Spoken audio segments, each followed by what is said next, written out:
नमस्कार. जिजाऊ अकॅडमीवर तुमच्या सर्वांचं स्वागत. जो आपला ऑल इंडिया कोटा आहे BMS BHMS साठीचा, तर त्याचं रजिस्ट्रेशन सुरू झालेलं आहे. आज 22 ऑगस्ट 2025 आणि हा आपला BMS BHMS चा ऑल इंडिया कोटाचा पहिला राऊंड आहे.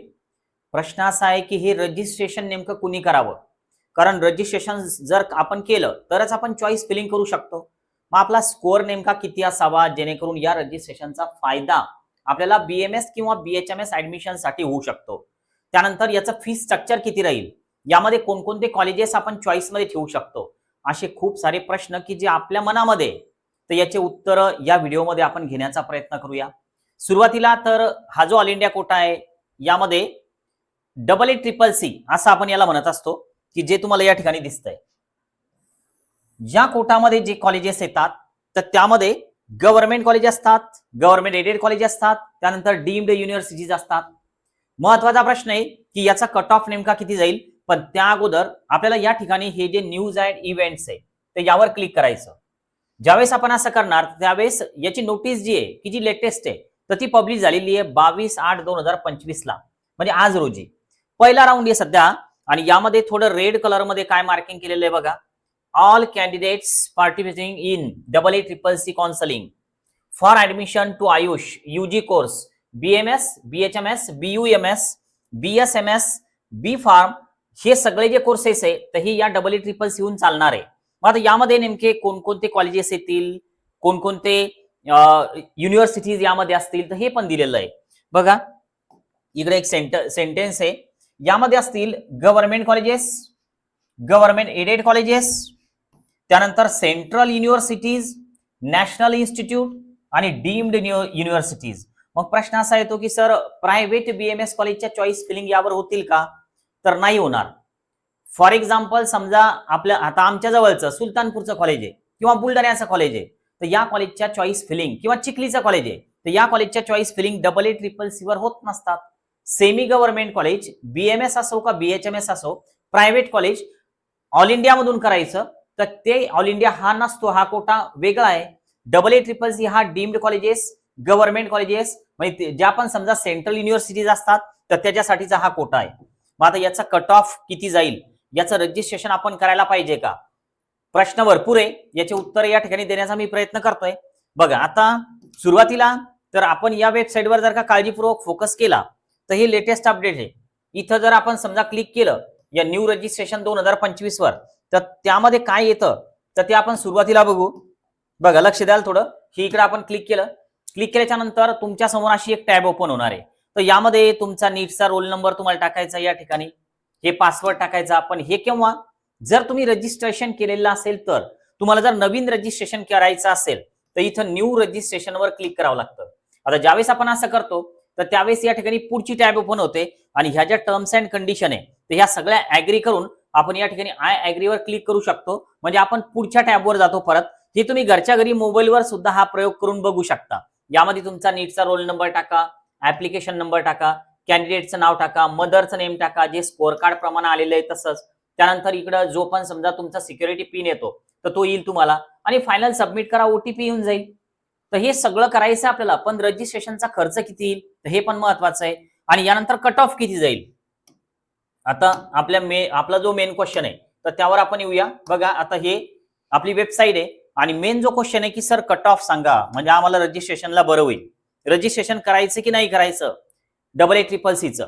तर बघा, जर समजा आपण याची फायनल मागच्या वर्षीची जर ऍडमिटेड लिस्ट काढली, कुठल्याही काउन्सिलिंग मध्ये भाग घेताना मागच्या वर्षीचा ऑल इंडिया रँक नेमका किती होता, तो आपल्या स्कोअर पर्यंत आलेला होता का, आपल्या कॅटेगरीमध्ये कुठलं कॉलेज मिळालेलं होतं, त्या कॉलेजचं फी स्ट्रक्चर किती होतं, तर हे माहिती असणं गरजेचं आहे.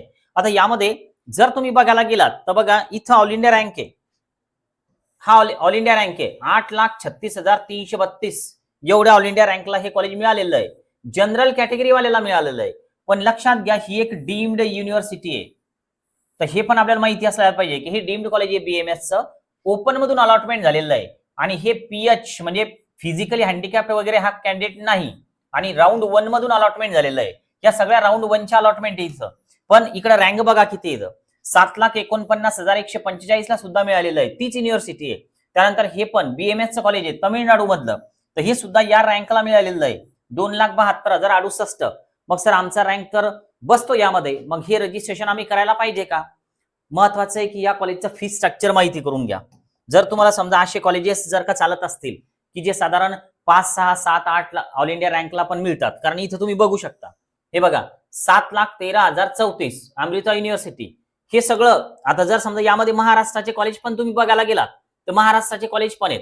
पण आता हे बघा, हे आपलं गव्हर्नमेंट कॉलेज आहे, पण रँक बघा किती रँक आलेला आहे पहा. जर गव्हर्नमेंट कॉलेज जर का घ्यायचं असेल तर रँक अशा पद्धतीनं पाहिजे, त्याच वेळेस आपण त्या ठिकाणी बसतो. पण आता हा रँक बघा 5,17,708, पण ही एक डीम्ड युनिव्हर्सिटी आहे, त्यामुळे इथलं फी स्ट्रक्चर आपलं वाढणार आहे. ओके, पण हा विषय नाही, ते गव्हर्नमेंट कॉलेज आहे, पण रँक बघा. म्हणजे थोडक्यात गव्हर्नमेंट कॉलेजची रँक बघा, हे गव्हर्नमेंट कॉलेजची रँक आहे, तुमच्या लक्षात येत असेल आता. पण ज्या ठिकाणी रँक हा लाखाच्या वर गेला, 2 लाख, 3 लाख, 5 लाख, 7 लाख, तर ती डीम्ड युनिव्हर्सिटी आहे. मग आता गव्हर्नमेंट कॉलेजच्या फीचा विषय आणि हे कट ऑफचं तुम्हाला लक्षात आलं की आपला स्कोअर नेमका गव्हर्नमेंट कॉलेजसाठी तर किमान 400, 450, 400च्या वर जर असेल तर तुम्ही AA-CCC चा विचार करा, 450, 400च्या वर, ठीक आहे. पण आता डीम्ड मध्ये जायचं, साधारण रँक जो आहे, तुम्ही आउट ऑफ स्टेट पण जर जायला तयार असाल डीम्ड मध्ये, तर तुम्ही जस्ट क्वालिफाय जरी असाल तरी पण डीम्ड युनिव्हर्सिटी AA-CCC चा विचार करा. कुठं काउन्सिलिंग जॉईन केलं नसेल, जिजाऊ अकॅडमीचं जॉईन करू शकता तुम्ही. फक्त डीम्ड BMS किंवा AA-CCC BMS असा मेसेज करा, तुम्हाला सगळं व्यवस्थित डिटेल्स फीजचे शेअर केले जातील. आता राहतो प्रश्न की फीज किती पडेल कॉलेजची, तर ते पण एकदा बघून घेऊ.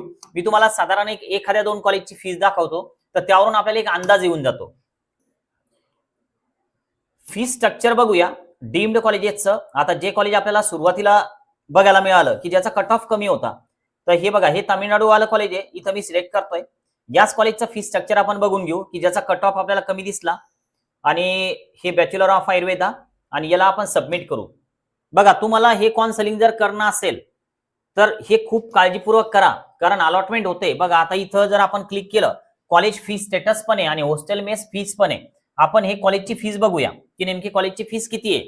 आता कॉलेजच्या फीसवर क्लिक केल्याच्या नंतर आपल्या समोर एक PDF ओपन होईल की हे जे तामिळनाडू मधलं जे कॉलेज आहे, तर यामध्ये किती फी स्ट्रक्चर आहे, कारण माहिती असणं गरजेचं आहे चॉईस फिलिंगच्या अगोदर. बघा, फर्स्ट इयरची फी किती आहे, 4,02,500.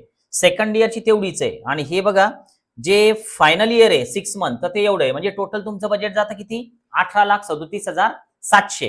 तर हे फक्त कॉलेजचं झालं. आता यानंतर जर समजा आपण एक विचार केला की सर हॉस्टेल मेसचं नेमकं किती जाईल, 1 लाख, 1.25 लाख रुपये पर इयर याच्यामध्ये तुम्ही ऍड करा.